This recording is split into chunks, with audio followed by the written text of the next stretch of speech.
In 1509, he was the golden prince of the Renaissance, athletic, handsome, and devout.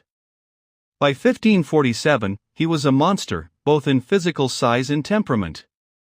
On January 28, 1547, the King of England lay dying at Whitehall Palace.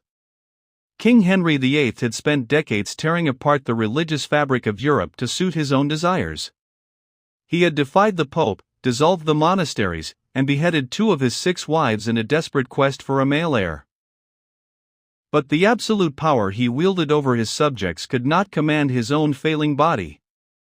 A jousting accident in 1536 had left him with chronic, ulcerated leg wounds that never healed. Over the next decade, his inability to exercise, combined with a voracious appetite, caused his weight to balloon to over 400 pounds. The man who once turned heads in the tilting yard now required a mechanical hoist just to be moved from his bed. By the time the end came, the smell of infection was reportedly so strong that it filled the royal chambers.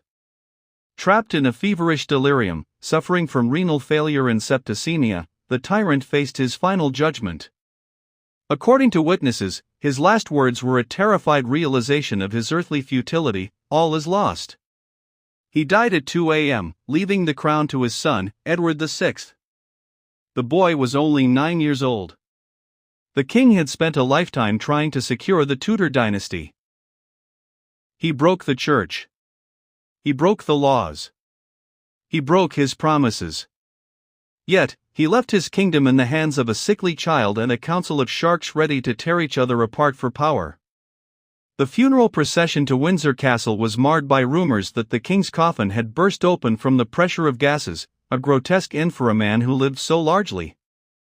Henry's death marked the end of an era of absolutism, but it birthed a new age of religious reform that would eventually lead to the Book of Common Prayer and the Anglican tradition we know today.